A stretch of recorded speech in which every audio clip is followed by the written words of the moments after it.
Praise the Lord. ஆண்டவருடைய நாமத்துக்கு மகிமை உண்டாவதாக. Praise the Lord. Glory be to the name of the Lord. இந்த புதிய காலை வேளையிலேயும் தேவனுடைய பிரசன்னத்திலே நாம் கூடி வந்து அவருடைய வார்த்தையை தியானிக்க கர்த்தர் நமக்கு பாராட்டின அளவற்ற அவருடைய கிருபைக்காக கர்த்தரை நான் மனப்பூர்வமாய் ஸ்தோத்திரிக்கிறேன். I thank God for His abundant grace that He has rendered to come to His presence once again this morning hour to meditate His word. நம்முடைய தேவன் நல்லவர், அவருடைய கிருபை பெரியது. Our God is good and His mercies are great. 180 நாட்கள் நீதிமொழிகளை தியானிக்கிற தியானத்தில் இன்றைக்கு 81வது நாளுக்குள்ளே நாம் பிரவேசிக்க கர்த்தர் கிருபை கொடுத்திருக்கிறார். The Lord has given us grace to enter 81st day in this 180 devotions from the book of Proverbs. இம்மட்டும் நமக்கு நல்ல ஆலோசனை கொடுத்து நம்மை போதித்து வழிநடத்தின கர்த்தர் இன்றைக்கு நம்மோடு இருந்து நம்மை வழிநடத்துவாராக. The Lord who has given us good counsel and taught us so many days, may the Lord also teach us even today. இந்த காலை வேளையிலே ஆண்டவர் நம்மோடு பேசுவதற்கு தேவனுடைய சமூகத்தில் நம்மை தாழ்த்தி அர்ப்பணிப்போம். Let us humble ourselves and commit before the Lord that the Lord may speak with us today. Thank you, Lord. Thank you, Lord. Thank you, Lord. என் ஆத்தும நேசமே பரே என் உள்ளத்தின் ஆறுதலே இன்னுமுமை கேட்டு சேரனா வாஞ்சையோடு சமீபிக்கிறே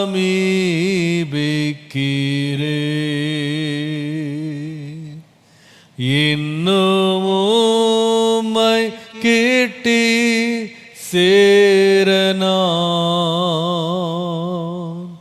வாஞ்சையோடு சமீபிக்கிறே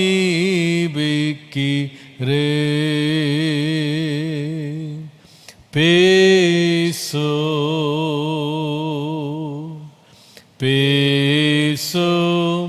ஜெபம் செய்யும் போது ஆண்டவா பிரிய மானதை இப்போ காட்டும் செய்ய ஆயத்த ஆண்டவா பிரிய மானதை இப்போ காட்டும் செய்ய ஆயத்த.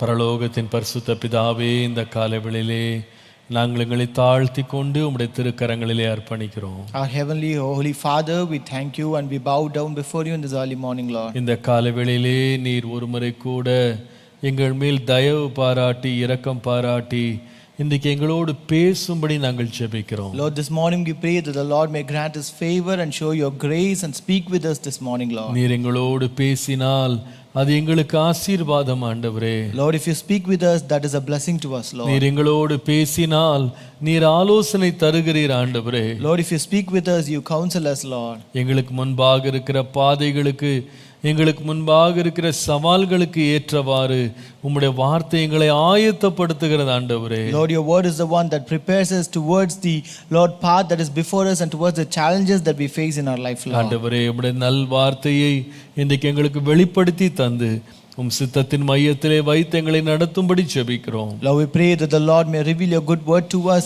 and Lord keep us in your will and lead us, Lord. உம்முடைய நாமத்தை மாத்திரம் எங்கள் மத்தியிலே மகிமைப்படுத்தும். Glorify your name amidst us, Lord. இயேசுவின் நாமத்தில் பிதாவே. In Jesus' name we pray. Amen. Amen. Praise the Lord. கர்த்தர் நல்லவர், கர்த்தர் பெரியவர். Praise the Lord. God is good and God is great. தொடர்ந்து நாம் நீதிமொழிகளின் புஸ்தகத்தை நாம் தியானிக்கலாம். Let us continue our meditation for the book of Proverbs. இன்றைக்கும் நாம் நீதிமொழிகளின் புஸ்தகம் 3ஆம் அதிகாரத்தினுடைய 13ஆம் வசனத்திலிருந்து நாம் 18ஆம் வசனம் வரைக்கும் நாம் வாசிக்கலாம். Today even let us read from book of Proverbs chapter 3 verses 13 to 18. ஞானத்தை கண்டடைகிற மனுஷனும் புத்தியை சம்பாதிக்கிற மனுஷனும் பாக்கியவான்கள். Happy is the man who finds wisdom and the man who gains understanding. அதன் வர்த்தகம் வெள்ளி வர்த்தகத்திலும் அதன் ஆதாயம் பசும் பொன்னிலும் உத்தமமானது. முத்துக்களை பார்க்கிலும் அது விலையேற பெற்றது. நீ இச்சிக்கத்தக்கதொன்றும் அதற்கு நிகரல்ல. For her proceeds are better than the profits of silver, and are gained than fine gold. She is more precious than rubies, and all the things you may desire cannot compare with her. அதன் வலது கையில் தீர்க்காயுசும் அதன் இடது கையில் செல்வமும் கனமும் இருக்கிறது. அதன் வழிகள் இனிதான வழிகள், அதன் பாதைகள் எல்லாம் சமாதானம். Length of days is in her right hand, and in her left hand riches and honor. Her ways are ways of pleasantness, and all her paths are peace. அது தன்னை அடைந்தவர்களுக்கு ஜீவ விருட்சம். அதை பற்றி கொள்ளுகிற எவனும் பாக்கியவான். She is a tree of life to those who take hold of her, and happy are all who retain her. கர்த்தருடைய பரிசுத்த நாமத்திற்கு மகிமை உண்டாவதாக. Glory be to the holy name of God. இந்த நீதிமொழிகள் 3ஆம் அதிகாரத்தின் நடு மையத்திலே ஞானி ஞானத்தை குறித்து மேன்மைப்படுத்தி புகழ்ந்து எழுதுகிறதை நாம் வாசித்து தியானித்து கொண்டிருக்கிறோம். So here in the center of this Proverbs chapter 3, we read about the greatness of wisdom which the wise man appraises and speaks about it. முதலாவது அவர் சொல்லுகிறார், இந்த ஞானம் என்பது நிகரற்றது, வேறு ஒன்றோடும் ஒப்பிடவே முடியாது என்று சொல்லுகிறார். So first he says this wisdom is incomparable and cannot be compared with anything. அதாவது பூமியிலே மிகவும் மேன்மையாக கருதப்படுகிற பொன், வெள்ளி, முத்துக்கள் இவைகள் எல்லாவற்றை பார்க்கிலும் ஞானம் மேன்மையானது. That is the gold, silver and rubies which are considered to be more precious in this world. This wisdom is more precious and cannot be compared with them. இன்னொரு விதமாய் சொன்னால், In other words, உலகத்துல ஒரு மனுஷன் ஆசைப்பட்டு அவன் தேடி சம்பாதிக்கணும்னு நினைக்கிற பொன், வெள்ளி, முத்துக்களை பார்க்கிலும் அவன் தேட வேண்டியது ஞானம். so wisdom is something he has to seek than that he desired over this gold, silver and rubies and which he want to gain in this world. இந்த பணத்தை சம்பாதிக்க, செல்வத்தை சம்பாதிக்க தன் வாழ்க்கையே மனிதன் தத்தம் செய்கிறான். A man sacrifices a full life just to gain this wisdom, gain this gold, silver and rubies. இந்த இரவும் பகலும் அவனுடைய வாழ்க்கையினுடைய பெரும் பகுதியை, வாழ்நாட்களை, பிரயாசத்தை, அவன் எல்லா பலத்தையும் இந்த செல்வத்தை சம்பாதிக்க தான் அவன் செலவழிக்கிறான். So he spends most of his life, most of his day and night labor only to gain and earn this wealth and money. ஆனால் வேதம் சொல்லுகிறது, இது எல்லாமே ஞானத்துக்கு முன்பாக நிகரற்றது. But the Bible says it cannot be compared before wisdom. ஞானத்தை ஒரு மனுஷன் தேடுவானானால் இந்த ஞானம் தன்னுடைய கரங்களை நீட்டி மூன்று ஆசீர்வாதங்களை தன்னுடைய கரங்களால் கொடுக்கிறது. So if a person seeks wisdom, this wisdom stretches out his hand and gives 3 blessings. அதை நீங்கள் 16ஆம் வசனத்துல படிக்கிறோம். That we read in verse 16. அதுல வலது கையில தீர்க்காயுசை தருகிறது. On the right hand is the length of days.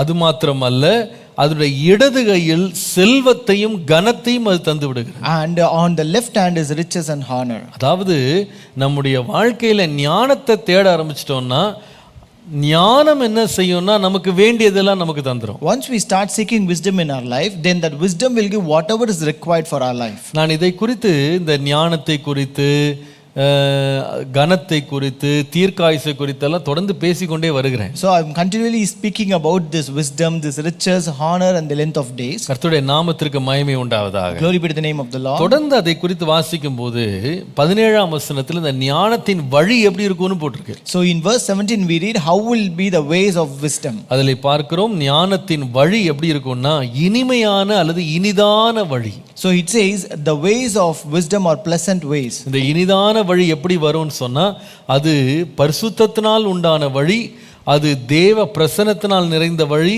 அது சமாதானத்தின் வழி. So these pleasant ways are ways of purity, they are the ways with God's presence and they are the ways of peace. பின்பு சொல்லுகிறது, இந்த ஞானம் ஒரு பாதையில கடந்து செல்கிறது. அந்த பாதை எப்படின்னு கேட்டீங்கன்னா, அந்த பாதையிலெல்லாம் சமாதானம் இருக்கும்னு சொல்லி வாசித்தோம். And it again continues saying that this wisdom travels through a path and that path is full of peace. நேற்றைக்கு இதை குறித்தான் நம்ம தியானித்தோம். This is what we meditated yesterday. இந்த பாதை எப்படிப்பட்டது என்று சொன்னால், இது ஒரு மனிதனை வந்து செட்டில் பண்ணுகிறது இல்ல, அந்த பாத் ஆஃப் செட்டில்மெண்ட், அதுதான் இந்த சமாதானத்தின் பாதை என்று நம்ம பார்க்கிறோம். So first we saw this path of peace is a path of settlement. ரெண்டாவது இந்த பாதை எப்படிப்பட்டதுன்னா அமைதியாக செல்கிறது. So second is this is the path of silence. மௌனத்தின் பாதை. This is a path of silence. அது மாத்திரமல்ல, இது பிரித்தெடுக்கப்பட்ட ஒரு பாதை. And third, it is a path of separation. கர்த்தருடைய நாமத்திற்கு மகிமை உண்டாவதாக. Glory be to the name of the இந்த Lord. சமாதானத்தை அடையிறதுக்கு நாம ஓடணும். We have to run to achieve this இதை peace. பின்தொடர்ந்து போணும். We have to pursue it. கர்த்தருடைய நாமத்திற்கு மகிமை உண்டாவதாக. Glory be to the name of the Lord. இன்றைக்கு நாம் தொடர்ந்து இதை பற்றி வாசிக்க போறோம். Today also we're going to continue to read இந்த about this. ஞானம் எப்படிப்பட்டது? How is this wisdom? 3:18 பாருங்க. 3:18. அது தன்னை அடைந்தவர்களுக்கு ஜீவ விருட்சம். She is a tree of life to those who take hold of her. தன்னை அடைந்தவர்களுக்கு ஜீவ விருட்சம். She is a tree of life to those who take hold of her. கர்த்தருடைய நாமத்திற்கு மகிமை உண்டாவதாக. Glory be to the name of the Lord. ஜீவ விருட்சம் அல்லது இன்னொரு விதமாய் சொன்னால் ஜீவனுக்கு ஏதுவான கனி. So it is a tree of life or a fruit towards life. இந்த ஜீவ விருட்சம் அப்படின்னு சொல்ற வார்த்தை வேதத்திலே முதலாவது எங்கே வருகிறது என்றால் ஆதியாகமம் 2ஆம் அதிகாரம் 9ஆம் வசனத்துல வாசிக்கலாம். The first mention of this tree of life can be read in Genesis chapter 2 and verse 9. அங்கே வாசிக்கிறோம், தேவனாகிய கர்த்தர் பார்வைக்கு அழகும் புசிப்புக்கு நலமுமான சகலவித விருட்சங்களையும் தோட்டத்தின் நடுவிலே ஜீவ விருட்சத்தையும் நன்மை தீமை அறியத்தக்க விருட்சத்தையும் பூமியிலிருந்து முளைக்க பண்ணினார் என்று பார்க்கிறோம். Here we read, and out of the ground the Lord God made every tree grow that is pleasant to the sight and good for food. The tree of life was also in the midst of the garden, and the tree of the knowledge of good and evil. இந்த ஜீவ விருட்சம் அப்படின்னு சொல்றது தேவனால் உருவாக்கப்பட்டது. This tree of life is made or created by God. கர்த்தரே அதை முளைக்க பண்ணினார். It is God who made it to grow. இந்த ஜீவ விருட்சத்திற்கு வேதத்துல மிக விசேஷமான தன்மை கொடுக்கப்பட்டிருக்கிறது. So this tree of life has special characteristics in the Bible. கர்த்தருடைய நாமத்திற்கு மகிமை உண்டாவதாக. Glory be to the name of the Lord. அதாவது இந்த ஜீவ விருட்சம் அப்படின்றது வேதத்துல முதல் புஸ்தகத்திலேயும் எழுதப்பட்டிருக்கு, அதே போல வேதத்தில் உள்ள கடைசி புஸ்தகத்திலேயும் இந்த ஜீவ விருட்சத்தை பற்றி நம்ம குறிப்பு எழுதப்பட்டதை பார்க்கலாம். So we can see that that mention about this tree of life is found in the first book of the Bible, and also it appears in the last book of the Bible. ரொம்ப விசேஷம் என்னன்னா, முதல் புஸ்தகமாகிய ஆதியாகமத்திலையும் கடைசி புஸ்தகமாகிய வெளிப்படுத்தலையும் இந்த ஜீவ விருட்சம் வர்றது மாத்திரம் அல்ல, இந்த வேதத்தினுடைய நடு புஸ்தகங்கள்ல ஒன்றான நீதிமொழிகள்லயே இந்த ஜீவ விருட்சத்தை பற்றி ஆண்டவர் எழுதுறாரு. So what is surprising is that this tree of life is not only mentioned in the first book Genesis and the last book Revelation, but it's also found in one of the middle book Proverbs. இந்த ஜீவ விருட்சத்துல அநேக விசேஷ உண்மைகள் உண்டு. There are very special truths about this tree of life. முதலாவது, இந்த ஜீவ விருட்சம் என்பது பூமியிலிருந்து கர்த்தர் முளைக்க பண்ணினார்.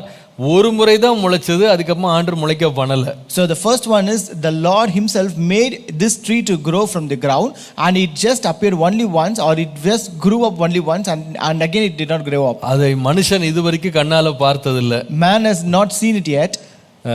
அது மாத்திரமல்ல, ஆதாமை தவிர வேற யாரும் பார்த்ததில்லை, நான் சொல்ல விரும்பினது. So to say except Adam, no one has seen that. அது மாத்திரமல்ல, இந்த ஜீவ விருட்சம் அப்படின்னு சொல்றது அந்த கனியை, இந்த விருட்சம், அந்த மரம், ஜீவ மரத்தின் கனியை இதுவரைக்கும் எந்த மனுஷனும் புசித்ததே கிடையாது. So this is the fruit of this tree has not been eaten by any person so far. ஏனென்றால் ஆதாமும் அதை சாப்பிடாதபடி கர்த்தர் தடுத்து போட்டார். It's because the Lord also stopped that Adam could not eat it. கர்த்தருடைய நாமத்திற்கு மகிமை உண்டாவதாக. Glory be to the name of the Lord. அதே போல இந்த உலகத்துல உண்டாக்கப்பட்ட எல்லா விருட்சங்கள் அல்லது மரங்களை பார்க்கிலும் ஒரு விசேஷித்த பாதுகாப்பை கர்த்தர் இந்த மரத்திற்கு கொடுத்தார். And also the Lord gave a special protection to this tree when you compare with other trees of this world. அதை குறித்து வாசிக்கிறோம்.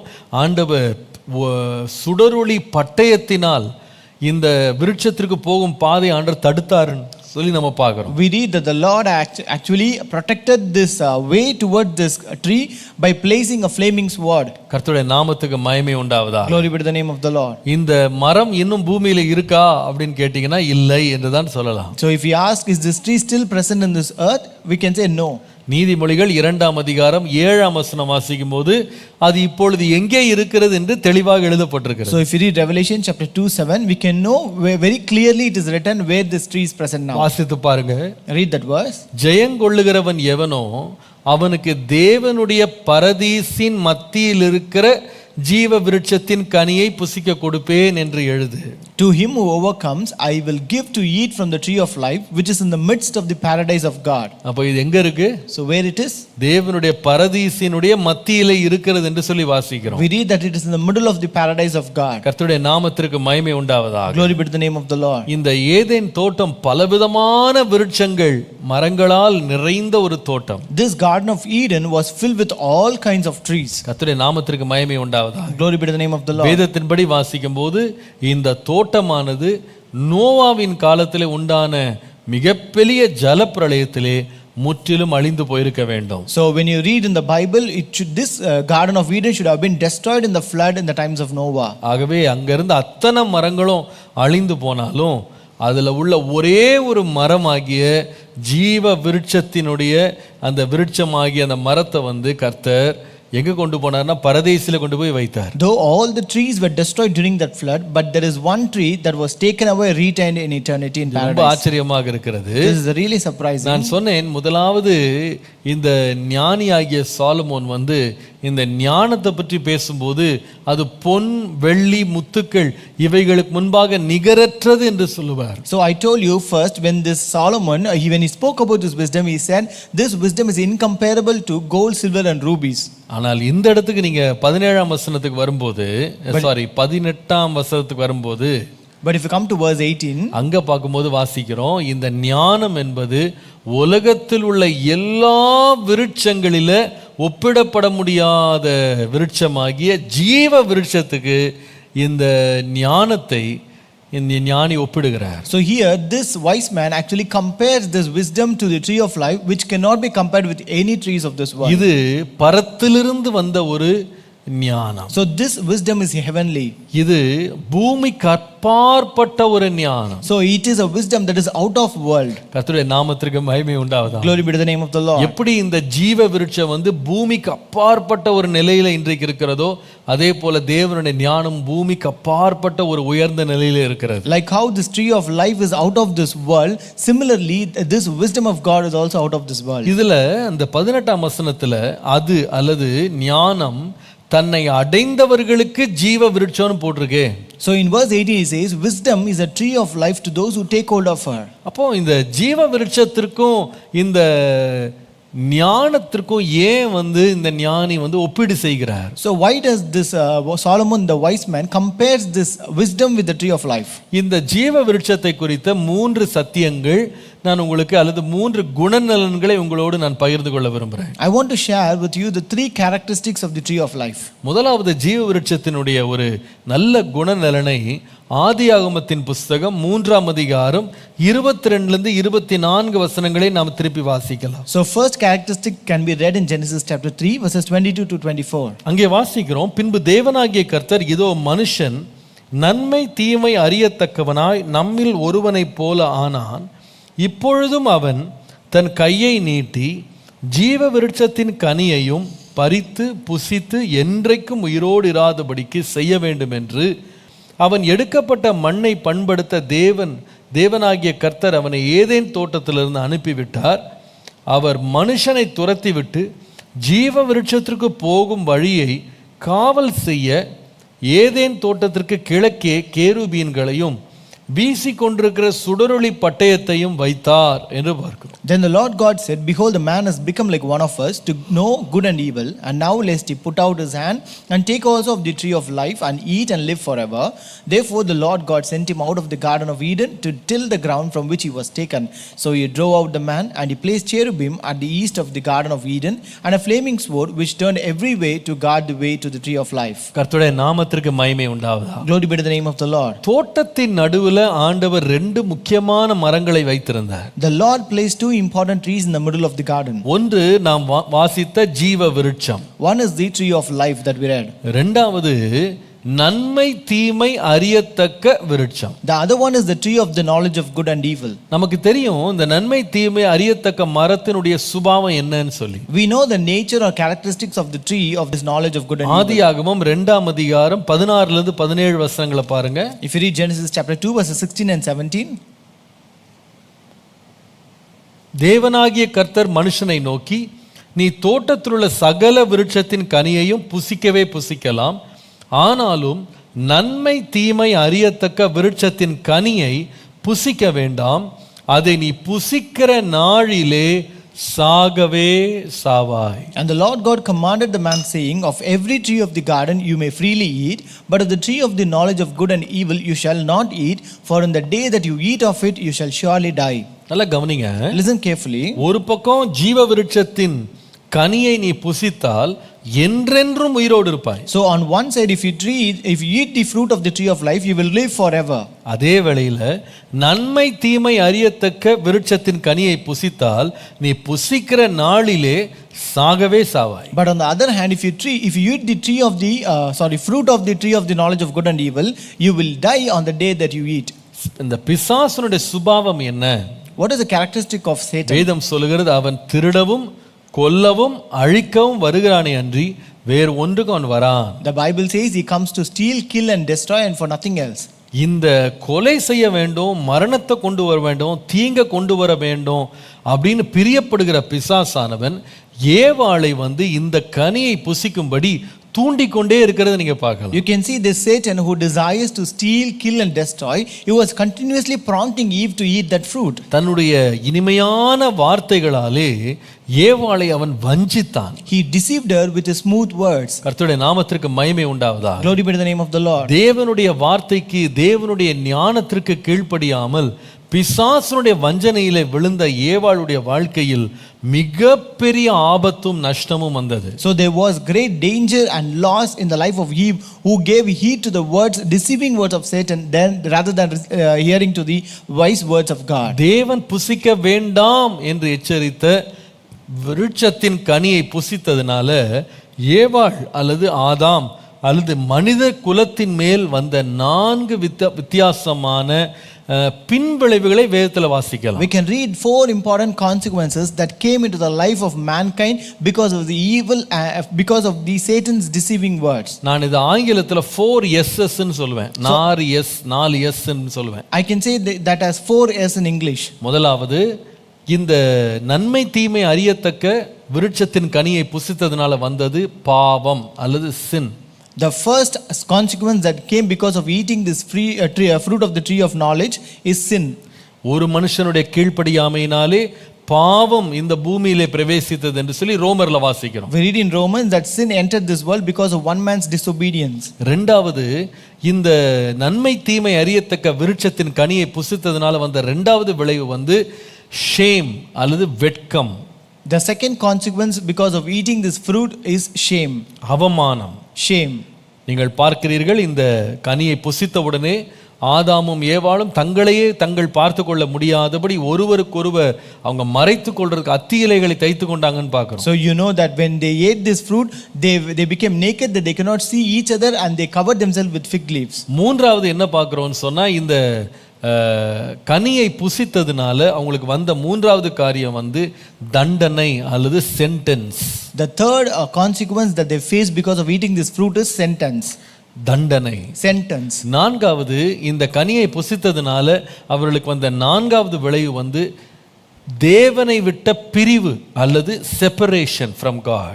The fourth consequences that faced because of eating this fruit is separation from God. பாவம், sin, அவமானம், shame, தண்டனை, sentence, தேவனை விட்டு பிரிவு, separation from God. கர்த்தருடைய நாமத்திற்கு மகிமை உண்டாவதாக. Glory be to the name of the Lord. இந்த பெரிய தீமைகளை இந்த நன்மை தீமை அறியத்தக்க விருட்சத்தின் கனி கொண்டு வந்தது. So this fruit of the tree of knowledge and evil brought this great consequence. ஆனா ஆச்சரியம் என்னன்னா, இத்தனை தீமைகளை தனக்குள்ளே உள்ளடக்கின இந்த ஒரு கனி வெளியே பார்ப்பதற்கு தீமையா தெரியவே இல்லை. But what is surprising is that this fruit or this tree, which had all kinds of such kinds of evil in it, did not look so when it was seeing from the outside. நீங்கள் ஆதியாகமம் 3ஆம் அதிகாரம் 6ஆம் வசனம் வாசித்தால், If you read Genesis chapter 3 and verse 6, அப்பொழுது ஸ்திரீயானவள் அந்த விருட்சம் புசிப்புக்கு நல்லதும் பார்வைக்கு இன்பமும் புத்தியை தெளிவிக்கிறதற்கு இச்சிக்கப்படத்தக்க விருட்சமா இருக்கிறது என்று கண்டு அந்த கனியை பறித்து புசித்து தன் புருஷனுக்கும் கொடுத்தாள், அவனும் புசித்தான். So when the woman saw that the tree was good for food, that it was pleasant to the eyes, and a tree desirable to make one wise, she took off its fruit and ate. She also gave to her husband with her, and he ate. இதை நான் 3 வார்த்தைகள்ல ரத்தன சுருக்கமாக நான் சுருக்கி விடுவேன். So I can just precise this in 3 words. இந்த கனி எப்படி தெரிந்தது? How was this fruit looking? முதலாவது, இது நேர்த்தியாக தெரிந்தது. It looked perfect first. இது நேர்த்தியாக தெரிந்தது. It looked perfect. அதுல எந்த ஒரு ஆபத்தோ தீங்கோ அதிலிருந்து வெளிப்படவே இல்லை. There is no sign of danger or any kind of danger that is being seen in it. இரண்டாவது, இது பார்ப்பதற்கு இனிமையாக இருந்தது. Second, it was pleasing to look. அது பார்ப்பதற்கு இனிமையா இருந்தது. It was pleasing to look. அதுல ஒரு விசேஷத்த ஒரு சுண்டி இழுக்கும் கவர்ச்சி இருந்தது. So it had a special attraction in it. கர்த்தருடைய நாமத்துக்கு மகிமை உண்டாவதாக. Glory be to the name of the Lord. மூன்றாவது, இது மிகவும் வாக்குத்தத்தம் நிறைந்ததாக, இது மிகவும் நன்மையை உறுதி செய்கிற ஒரு கனியாக தெரிந்தது. Third, it was promising or confirming goodness to them. அதாவது ஒருவனை புத்தியை தெளிவிக்கிறதுக்கு ஏற்ற விதமான ஒரு நன்மை இதற்குள்ள இருப்பது போல அது கவர்ந்தது. So it actually attracted and it seemed desirable to make one wise. ஆனால் ஒரு பக்கம் it was perfect, it was pleasing, it was promising. அது நேர்த்தியாக இருந்தது, அது பார்ப்பதற்கு இனிமையாக இருந்தது, அது அநேக நன்மைகளை கொடுப்பது போல வெளியே தெரிந்தது. So on one side, outside it looked actually it was perfect, pleasing and promising. ஆனால் அதனுடைய உள்ளேயோ மிகப்பெரிய ஆபத்து அதில் இருந்தது. But inside there was a great danger awaiting. பொதுவாகவே இந்த தீமை தீமையாக தன்னை காண்பிக்கவே காண்பிக்காது. Usually evil never presents itself as evil. ஒரு துன்மார்க்கன் தன்னை துன்மார்க்கனாக காட்டவே மாட்டான். A wicked will never show himself as wicked. அவன் எப்படி துன்மார்க்கத்தை அவன் நிறைவேற்ற முடியும்னா, அவன் வெளி தோற்றத்துல நல்லவனாக காண்பித்து எல்லாரும் அவனை நம்புகிற நேரத்துல சுலபமாக தீமை செய்துவிட்டு போயிடுவான். So a wicked can fulfill his wickedness only by showing himself as good outwardly, and when every people believe him, only then he fulfills his wickedness. நீங்கள் இந்த உலகத்தில் உள்ள மிக கொடுமையான விஷம் நிறைந்த ஜந்துக்களை நீங்க பார்த்தீங்கன்னா அவைகள் பொதுவாகவே மிக அழகாக இருக்கும். So when you look at most poisonous animals of this world, they are always very attractive. பெரிய ஒரு லிஸ்டே அது கொடுக்கலாம். We can give a big list. பாம்புகள்ல இருந்து நீங்க தவளைகள் பாய்சனஸ் ஃப்ராக்ஸ்ல இருந்துலாம் எடுத்துட்டீங்கன்னா அவைகள் ரொம்ப ரொம்ப கலர்ஃபுல்லா இருக்கும். Right from snakes until even poisonous frogs, they will be very colorful. அதுடைய வசீகரத்தை அழகா பார்க்கும்போது இதுல இருந்து தீமையே வராது நம்ம நினைச்சு அதை பார்த்து நம்ம அட்ராக்ட் பண்ணிட்டு இருக்கிற நேரத்துல நம்மள தீண்டிடும். So when you look at its beauty and when you are totally enticed towards its attractive beauty, at that time it will actually kill you. அதனுடைய வெளி தோற்றத்துக்கும் அது உள்ள இருக்கிற விஷத்துக்கும் சம்பந்தமே இல்லாத மாதிரி தெரியும். It appears as if there is no connection between its outer appearance and the inner poison. பாருங்க, ஞானம் ஏன் ஜீவ விருட்சத்தோடு ஒப்பிடப்பட்டிருக்குன்னு சொன்னா, why wisdom is compared to the tree of life? ஒருவேளை வெளி தோற்றத்தில் அது அவ்வளவு அட்ராக்டிவா இல்லாவிட்டாலும் அது மிகப்பெரிய பாதுகாப்பை நமக்கு தருகிறது. Maybe it is not attractive outside, but it always gives a protection. ஏன் ஞானி இந்த ஞானத்தை அடைந்தவர்களை ஜீவ விருட்சத்தோடு ஒப்பிடுகிறார்? So why does this wise man compare the people who have attained wisdom through the tree of life? முதலாவது நான் சொல்லுவேன், இந்த ஜீவ விருட்சமானது நம்முடைய வாழ்க்கையில் தீமைக்கு நம்மை விலக்குகிறது. First, the tree of life stops harm. இன்னொரு விதமாய் சொன்னால், இந்த நன்மை தீமை அறியத்தக்க கனி உண்டாக்கும் அத்தனை தீமைக்கும் எதிரடையானதுதான் ஜீவ விருட்சத்தின் கனி. In other words, the tree of life is totally opposite to all the effects that the tree of knowledge of good and evil brings. கர்த்தருடைய நாமத்திற்கு மகிமை உண்டாவதாக. Glory be to the name of the Lord. இந்த ஜீவ விருட்சத்தை ஒருவன் புசிப்பானால் இந்த நன்மை தீமை அறியத்தக்க விருட்சம் கொண்டு வருகிற அத்தனை தீமைக்கும் நேர் எதிரடியான ஒரு ஜீவனை, ஒரு பாதுகாப்பை அவன் பெற்றுக்கொள்கிறான். So if a person eat of this tree of life, he will get all the protection that comes because towards this evil that comes from the tree of knowledge of evil. ஆனால் ஏவாளை பார்க்கும் பொழுது இந்த தீங்கின் பாதைக்கு தன்னை அர்ப்பணித்தவளா பார்க்கலாம். But when you look at Eve, she actually committed to this path of tree of knowledge of good and evil. தேவன் அந்த தீமையை குறித்து ஏற்கனவே அவளுக்கு ஆண்டவர் எச்சரிப்பை கொடுத்திருந்தாலும் அவளாக போய் அந்த தீமையில விழுறதை நீங்க பார்க்கலாம். Though the Lord has already given a warning about this tree, but she herself fell into that sin. ரொம்ப ஆச்சரியமா இருக்கு. It was really surprising. பிசாசானவன் கனியை கொண்டு வந்து அவள் கையில கொடுக்கல. This Satan did not bring the fruit and give it in her hand. அதை அவன் ஊட்டி விடல. He did not feed her. அதை சாப்பிடும்படி கட்டாயப்படுத்தல. He did not compel her to eat. இல்ல, அப்படி செய்யல. He did not do so. அவன் செய்ததெல்லாம் என்னன்னா, கண்களின் இச்சையை கொண்டு வந்து என்ன செய்கிறான்னா, நீயே எடுத்து புசின்னு சொல்லி அவளை தூண்டுகிறான். He just brought the lust of eyes and prompted her to eat. பாருங்க, பாவம் என்பது நம்மை கட்டாயப்படுத்தி செய்கிற ஒரு காரியம் கிடையாது. Sin is not something that makes us or forces us to do. நல்லா கவனிக்கணும் நீங்க. You have to listen carefully. பாவம் என்பது ஒரு மனுஷனை கட்டாயப்படுத்தி செய்கிற காரியம் கிடையாது. Sin is not a thing that is being forced on a person. ஒருவரை கட்டாயப்படுத்துகிறவன் தான் பாவியே தவிர கட்டாயப்படுத்தப்படுகிறவர்கள் பாவிகள் அல்ல. Only a person who forces is a sinner, not the one who is being forced. தயவுசெய்து எழுதி கொடுங்க, ரொம்ப முக்கியமான ஒரு சத்தியம் அது. Please write it down, this is an important truth. கட்டாயப்படுத்துகிறவர்கள் தான் பாவிகளை தவிர கட்டாயப்படுத்தப்படுகிறவர்கள் பாவிகள் அல்ல. The one who forces is a sinner, not the one who is being forced. இத நம்ம உலகத்துல இன்னைக்கு ஒவ்வொரு நாளும் பார்க்கிறோம். This we can see in this world every day. இத ஜனங்கள் பலாத்காரம் செய்யப்படுறாங்க, பெண்கள் பலாத்காரம் செய்யப்படுறாங்க. Many women, many ladies are being forced. அதாவது இன்னைக்கு கற்பழிப்பு என்பது ரொம்ப அதிகமா பெருகிருச்சுல. Today the rape cases have increased. இதுல சிக்கிக்கொண்ட பெண்கள் ஒரு பெரிய ஒரு குற்ற மனசாட்சியோடு வாழுகிறார்கள். Women who are caught in such kind of evil live with a great guilt. நான் ஒரு பெரிய பாவம் செய்துட்டேனோ அப்படி யோசிக்கிறாங்க. They think I have committed a great sin. இல்ல, no. கட்டாயப்படுத்துகிறவர்கள் தான் பாவியே தவிர கட்டாயப்படுத்தப்படுகிறவர்கள் பாவி அல்ல. The one who forces is a sinner, not the one who is being forced. பாருங்க, இங்க பிசாசானவன் பாவத்தை கட்டாயப்படுத்தல, பாவத்தை கவர்ச்சியாக காமித்தான். So here Satan did not force sin, but actually he showed or made it an attractive one. அந்த கவர்ச்சிக்கு யார் விழுறாங்களோ அவங்க தான் பாவத்துக்கு உட்படுறாங்க. And whoever falls to that attraction, they will sin. பிசாசால நம்மள பாவம் செய்ய அவன் கட்டாயப்படுத்த முடியாது. Satan cannot force us to do sin. ஆனா அவன் எதுல ப்ளே பண்ணுவான்? நம்ம மைண்ட ப்ளே பண்ணுவான். But he will play with our mind. நம்முடைய கண்களை கவர்வதற்கு அவன் தூண்டுவான். He will always prompt or try to attract to by our eyes. இந்த கட்டாயப்படுத்தலுக்குள்ளே நாம ஈடுபடுத்தப்படுவது பாவம் அல்ல, அதற்கு நாம இணங்கும் போது தான் அது பாவம். So when we are led towards this kind of force or compulsion, it is not a sin, but when we comply to that becomes sin. கர்த்தருடைய நாமத்திற்கு மகிமை உண்டாவதாக. Glory be to the name of the Lord. அப்போ இங்க நீங்க பார்ப்பீங்களானா, இந்த ஜீவ விருட்சத்தின் கனி என்பது மனுஷனுடைய வாழ்க்கையில் உள்ள அத்தனை தீங்குகளுக்கும் அவனை விலக்குகிற ஒரு மரமாக காண்பிப்பது போலவே தேவனுடைய ஞானம் கூட ஒரு மனுஷனுக்கு ஒரு பெரிய பாதுகாப்பை தருகிறது. So here, like how the tree of life stops harm and saves or protects a man from all evil, similarly wisdom is also a protection to a man.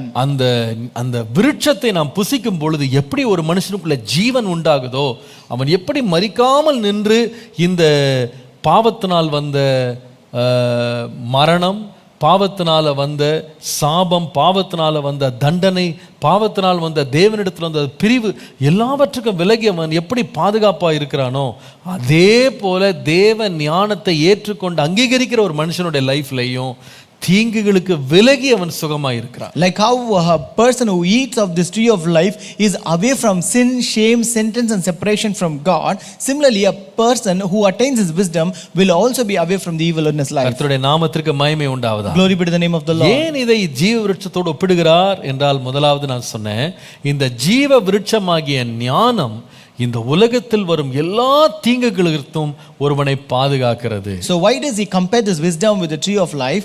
First I told you the tree of life stops harm. கர்த்தருடைய நாமத்திற்கு மகிமை உண்டாவதாக. Glory be to the name of the Lord. ஞானத்தை பெறுகிறவனோ தீங்கிலிருந்து தன்னை தப்புவித்துக் கொள்கிறான். The one who receives wisdom will also deliver himself from this evil. கர்த்தருடைய நாமத்திற்கு மகிமை உண்டாவதாக. Glory be to the name of the Lord. இரண்டாவது ஒரு காரியம், the second thing, இந்த ஜீவ விருட்சம் தீங்கிலிருந்து நம்மை விலக்குகிறது மாத்திரமல்ல, This tree of life not only stops harm in our life, ரெண்டாவது அது செய்கிற ஒரு காரியம் இருக்கு. the second thing that it does, நீதிமொழிகள் 13ஆம் அதிகாரம் 12ஆம் வசனம் பாருங்க. Proverbs 13 verse 12. நெடுங்காலமாய் காத்திருக்குதல் இருதயத்தை இளைக்க பண்ணும், விரும்பினது வரும்போதோ ஜீவ விருட்சம் போல இருக்கும். Hope deferred makes the heart sick, but when the desire comes, it is a tree of life. மறுபடியும் நீதிமொழிகள் 15ஆம் அதிகாரம் 4ஆம் வசனம் வாசிக்கலாம். If you read Proverbs 15:4 again, 15:4. 15:4. ஆரோக்கியமுள்ள நாவு ஜீவ விருட்சம், நாவின் மாறுபாடோ ஆவியை நொறுக்கும். A wholesome tongue is a tree of life, but perverseness in it breaks the spirit. ஏன் ஞானத்தை ஜீவ விருட்சத்தோடு ஒப்பிடப்பட்டிருக்கிறது என்று சொன்னால், Why wisdom is compared with the tree of life? இந்த ரெண்டு வசனங்களை வாசித்தீங்கன்னா ஒன்றை கண்டுபிடிப்பீங்க. If you read both the verses, you can identify one. இந்த ஜீவ விருட்சத்தினுடைய இரண்டாவது ஒரு நல்ல குணநலன் என்ன சொன்னா, இந்த ஜீவ விருட்சம் மகிழ்ச்சியை கொண்டு வருகிறது. Second, tree of life brings happiness. கர்த்தருடைய நாமத்திற்கு மகிமை உண்டாவதா. Glory be to the name of the Lord. விரும்பினது வரும்போதோ ஜீவ விருட்சம் போல இருக்கும். But when the desire comes, it is a tree of life.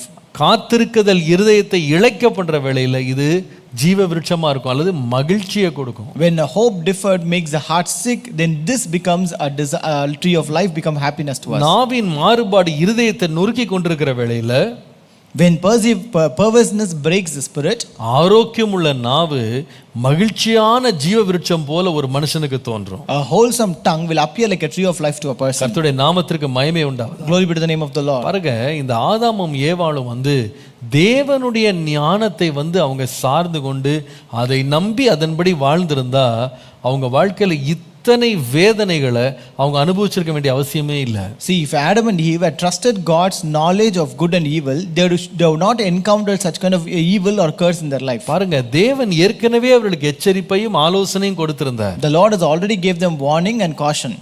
ஆண்டவர் சொன்ன ஒரு எச்சரிப்பை அவங்க கேட்காம போனதுனால தான் அத்தனை துன்பங்கள் அவங்க வாழ்க்கையில வந்தது. Just because they did not give heed to one counsel that the Lord has given, they have to encounter the sorrow. ஜீவ விருட்சத்துல இந்த வேதனையே கிடையாது. There is no sorrow in this tree of life. ஆனால் நன்மை தீமை அறியத்தக்க கனியினுடைய முடிவு பயங்கர வேதனை. But the end of tree of knowledge of good and evil is always harmful. அதுல வேதனைகளை பாருங்களேன். When you look at the sorrows that are present, ஆதியாகமம் 3ஆம் அதிகாரம் 16 லிருந்து 19 பாருங்க. Genesis chapter 3 verses 16 to 19. அதுல வாசிக்கிறோம், பிள்ளை பெறுவதும் வேதனையாக முதலாவது மாறுகிறது. In pain you shall bring forth children.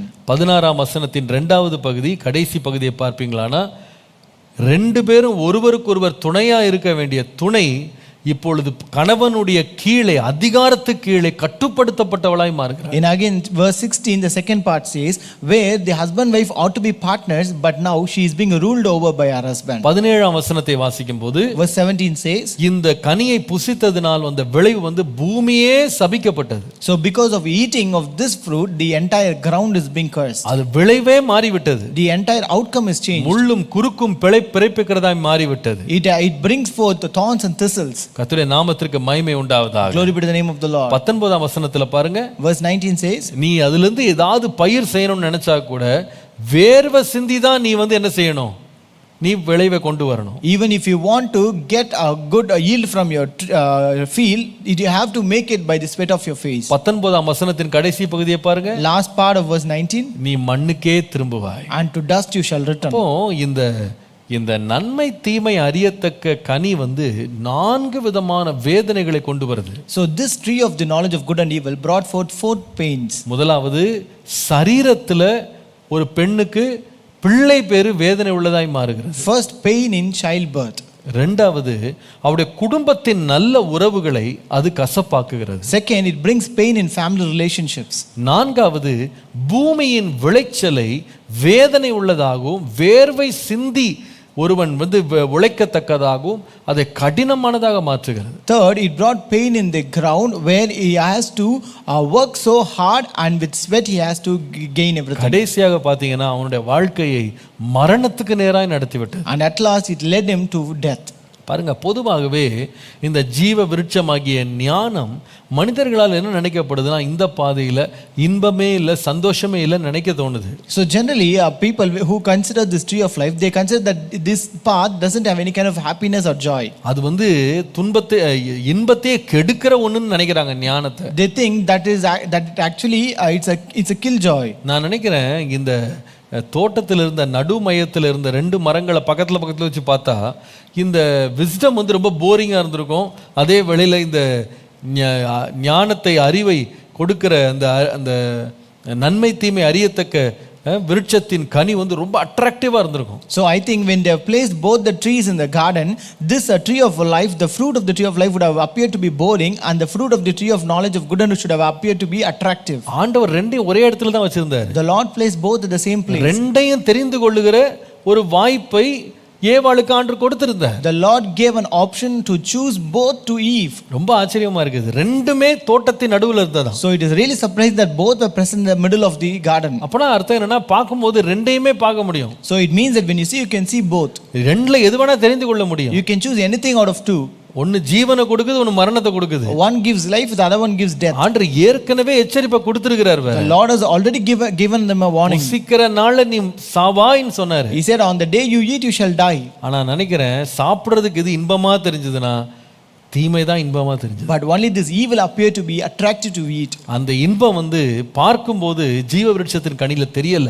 That happiness or joy or pleasantness was not found in the fruit of the tree of life. ஆனா முடிவு பாத்தீங்கன்னா, இன்பமாய் தெரிந்தது துன்பமாய் மாறினது. But at the end, which appeared to be pleasant or happy actually turned into sorrow. தேவனுடைய ஞானம் என்பது ஆரம்பத்துல பார்க்கும்போது அது வேதனையா தான் தெரியும். When you look at this wisdom of God, it may also appear to be painful at the beginning.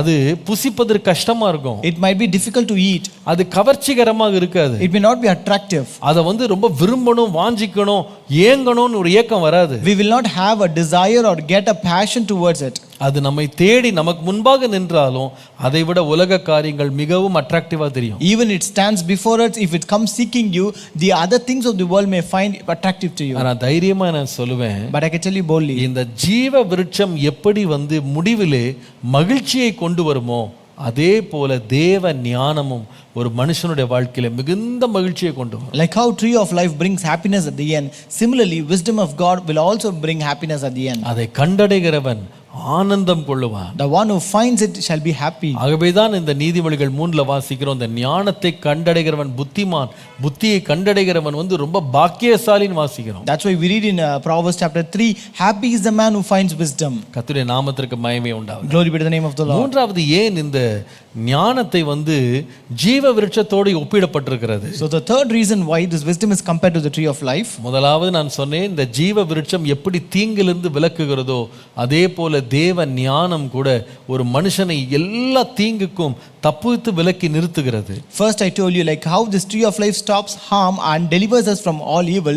Similarly, wisdom of God will also stops harm in our life and delivers us from evil. இரண்டாவது நாம் கவனித்தோம், Second we saw எப்படி இந்த ஜீவ விருட்சத்தின் கனி வந்து மகிழ்ச்சியை தந்ததோ அதே போல தேவ ஞானமும் ஒரு மனுஷனுடைய வாழ்க்கையில முடிவிலே மிகுந்த மகிழ்ச்சியை கொடுக்கும். like how this tree of life brings happiness at the end in a life of a person, similarly the wisdom of God will also bring happiness at the end in the life of a person. கடைசியாக இந்த ஜீவ விருட்சத்தின் கனியினுடைய சுபாவம் என்ன? The third characteristic of the tree of life. வெளிப்படுத்தல் 22 முதல் 2 வசனங்களை பாருங்க. Revelation 22 first 2 verses. அங்கே வாசிக்கிறோம், பின்பு பளிங்கை போல தெளிவான ஜீவ தண்ணீர் உள்ள சுத்தமான நதி தேவனும் ஆட்டுக்குட்டியானவரும் இருக்கிற சிங்காசனத்திலிருந்து புறப்பட்டு வருகிறதை எனக்கு காண்பித்தான். And he showed me a pure river of water of life, clear as crystal, proceeding from the throne of God and of the Lamb.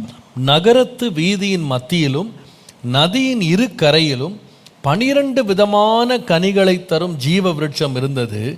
அது மாதந்தோறும் தன் கனியை கொடுக்கும்.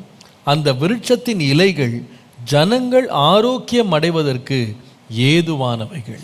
In the middle of its trees and on either side of the river was a tree of life, which bore 12 fruits, each tree yielding its fruit every month.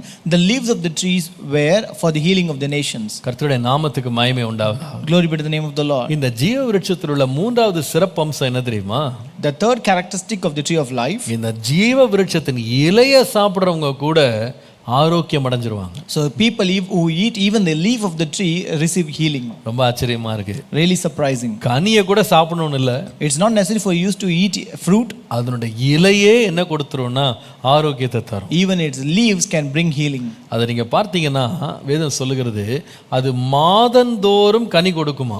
The Bible says it yields its fruit every month. பாருங்க, பொதுவா கனி என்பது தினந்தோறும் காய்க்கிறது கிடையாது. So generally fruit is not seen every day. அப்படிதானே?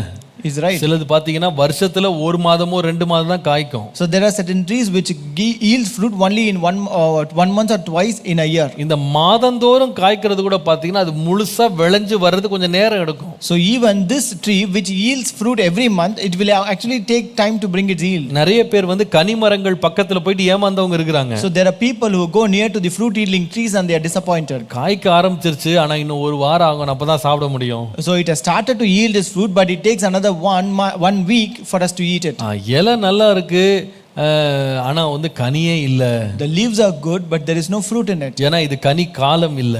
Because it is not a fruit yielding season. ஆனா நீங்க இலைய பாத்தீங்கன்னா பொதுவாகவே வருஷம் முழுவதும் அதுல இலை இருக்கும். But when you look at the trees, leaves will be present all through the year. கனி வந்து வருஷம் முழுசா இல்லாட்டியும் இலை இருக்கும். Though the fruits are not found all through the year, you can find leaves. இலை உதிர் காலத்துல கூட இலைகள் இருக்கும், கொஞ்சமாவது இருக்கும். Even during the spring season you will find leaves. கர்த்தருடைய நாமத்துக்கு மகிமை உண்டாகுது. Glory be to the name of the Lord. வேதம் சொல்லுது இப்படி வருஷந்தோறும் நாள்தோறும் இருக்கிற அந்த இலைகள் கூட ஆரோக்கியத்தை கொடுத்துரும். So this says even this leaves that are present all through the year, that will also bring healing. எனக்கு இது ரொம்ப ஆச்சரியமா இருந்துச்சு படிக்கும்போது. It was really surprising when I read it. ஆதியாகமம் 3ஆம் அதிகாரம் 22 ல இருந்து 24 வாசித்தீங்கன்னா, If you read Genesis 3 verses 22 to 24, நான் ஏற்கனவே சொன்னேன் உங்களுக்கு, ஒரு மனுஷன் வந்து அல்லது ஆதாம் வந்து நன்மை தீமை அறியத்தக்க கனியின் அந்த விருட்சத்தின் கனியை புசித்ததுனால அவன் வாழ்க்கையில வந்து பாவம், அவன் வாழ்க்கையில வெட்கம், அவனுடைய வாழ்க்கையில வந்து தேவனை விட்ட பிரிவு, இது எல்லாம் அவனை வந்து அடைந்தது. I told you already, just because this Adam and Eve ate fruit out of the tree of knowledge of good and evil, there came sin, shame, sentence and separation from God in their life. இப்போ இவன் பாதிக்கப்பட்ட ஒரு மனுஷனா நிக்கிறான். Now this person is affected. இப்போ அவன் பாவியானவனா நிற்கிறான். Now he is a sinner now. அவன் மேல மரண ஆக்கினை வந்துருச்சு. There is a wrath of death upon him. அவன் அவமானத்தினால் நிறைந்து இருக்கிறான். He is filled with shame now. தேவனுடைய தண்டனை அவன் மேல் வந்துருச்சு. The sentence of God is upon him. அவன் மண்ணுக்கு திரும்பணும். இப்போ he has to return to புசிக்கிற நாளிலே சாகவாய் சாவாய்ன்னு சொன்ன வார்த்தை வாழ்க்கையில் நிறைவேறணும். So the word which says on the day you eat you shall die should be fulfilled in his life now. ஆனா ரொம்ப ஆச்சரியம் என்னன்னா ஆண்டவர் சொல்றாரு, but what is surprising here, இப்படிப்பட்ட பாதிக்கப்பட்ட ஒரு மனுஷன் போய் ஜீவ விருட்சத்தின் கனியை சாப்பிட்டான்னா இந்த மரணத்தை ஜெயித்தவன் என்றைக்கும் உயிரோடு இருந்துருவான்னு சொல்றாரு. So the Lord says, if a person who ate this fruit of the tree of good and knowledge of good and evil, if he again goes and eat out of the tree of life, he will live forever then. ஆகவே ஆண்டவர் சொல்றாரு, நான் இதை காப்பாற்ற போறேன். Therefore I am going to protect this tree. அதோட வழியை வந்து கேருபீன்களாலும் ஒளிர்விடுகிற பட்டயங்களாலும் நான் காப்பாற்றுவேன். So I will actually protect its way by placing cherubim and by a flaming sword which turns every way. அப்ப நான் சொல்லுவேன், இந்த ஜீவ விருட்சம் அப்படின்றது எப்படிப்பட்டதுன்னா, ஒருவன் குற்றம் செய்து மரணாக்கினைக்குள்ளாக விதிக்கப்பட்டா கூட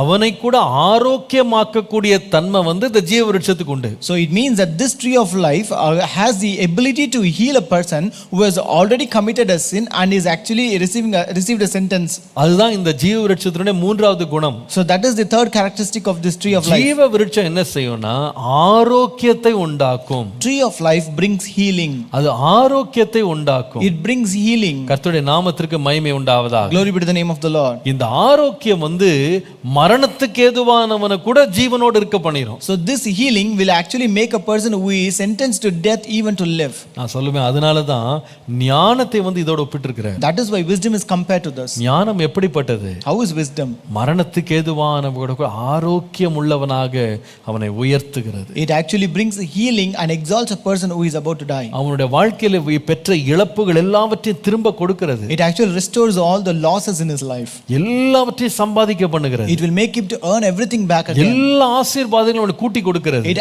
adds all his blessings again to him. கர்த்தருடைய நாமத்திற்கு மகிமை உண்டாவதாக. Glory be to the name of the Lord. எல்லா குறைவுகளையும் நிறைவாக்கிடுது. It fulfills all his needs. அதனால தான் ஞானி சொல்றாரு, That's why the wise man says, ஞானத்தை கண்டடைஞ்சிருப்பா. you find the wisdom. ஜீவ விருட்சம் போல இருக்கும். That is like a tree of life. ஜீவ விருட்சம் 3 சுபாவங்கள் கொண்டது. This tree of life has 3 characteristics. ஜீவ விருட்சம் எல்லா தீங்குக்கும் ஒரு மனுஷனை விலக்குகிறது. This tree of life stops harm and delivers a person from all இன்னொரு evil. விதமாய் சொன்னால் இந்த ஜீவ விருட்சத்துல எந்த தீமையுமே இல்லை, எந்த ஒரு தீங்குமே இல்லை. In other words, there is no harm or no evil in this tree of life. அதே வழியில நீங்க மற்ற மரங்களை பார்த்தீங்கன்னா, விசேஷமாக நன்மை தீமை அறியத்துக்கு பார்த்தீங்கன்னா, அதை சாப்பிட்டவனுடைய லைஃப்ல பாவம், அவமானம், தேவனுடைய தண்டனை, முடிவில் மரணம் கூட வந்துடும். But on the other side, when you eat person who eats the other fruit, that is especially the tree of the knowledge of good and evil, there is sin, shame, sentence and separation from God, and at last death in his life. கர்த்தருடைய நாமத்துக்கு மகிமை உண்டாவதாக. Glory be to the name of the Lord. ஆகவே ஞானமாகிய இந்த ஜீவ விருட்சத்தை தேடி ஒரு மனுஷன் தீங்கிலிருந்து தப்பித்து கொள்ளணும். So a person ought to find this wisdom, which is the tree of life,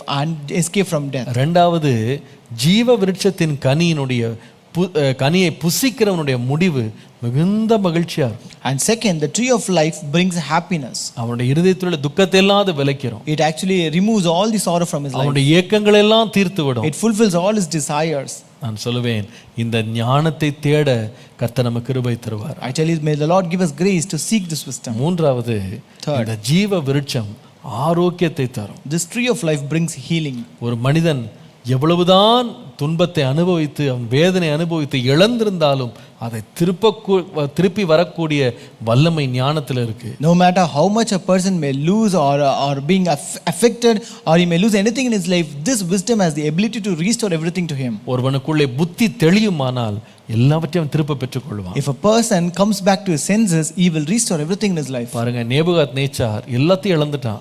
When you see this Nebuchadnezzar, he lost everything. அவன் பார்த்தீங்கன்னா அரண்மனையை விட்டுட்டு தன்னுடைய மகிமையை விட்டுட்டு ஒரு மிருகத்தை போல போய் புல் மேய்ஞ்சிட்டு இருக்கான். So as we know that he left his palace, he left all his royal glory, and he went to this wilderness to graze like an oxen. ஆனால் ஒரு நாள் தேவனுடைய ஞானம் அவன் மேல் பிரகாசித்தது. But one day the wisdom of the Lord shined upon him. அவனுக்கு புத்தி தெளிந்தது. When he came to his senses, அவன் உன்னதமான தேவனுடைய கர்த்தரை மகிமைப்படுத்தினான். and he actually exalted and praised the Lord most high. அது விளைவு என்னன்னா, அது இழந்து போன மகிமையெல்லாம் அவன் திரும்ப பெற்றுக்கொண்டான். And as a result, he restored whatever he lost. லூக்கா 15ஆம் அதிகாரத்துல இளைய குமாரனை பாருங்க. We read about this younger son in Luke chapter 15. அவன் பெற்றுக்கொண்ட அத்தனை ஆசீர்வாதங்களையும் நன்மை தீமை அறியத்தக்க கனியாகிய பாவத்தை போய் சாப்பிட்டதுனால எல்லாம் இழந்து வெறுமையாயிட்டான். So just because he ate of the fruit of the tree of knowledge of good and evil, he lost everything, all the goodness in his life. இப்பொழுது ஆகாரம் கூட இல்லாம ரொம்ப பரிதாப நிலையில இருக்கிறான். Now in a pathetic situation where he doesn't have even food to eat. பாருங்க, அவன் லைஃபை பாருங்க. நீங்க பாவத்தை நீங்க பார்க்கலாம்.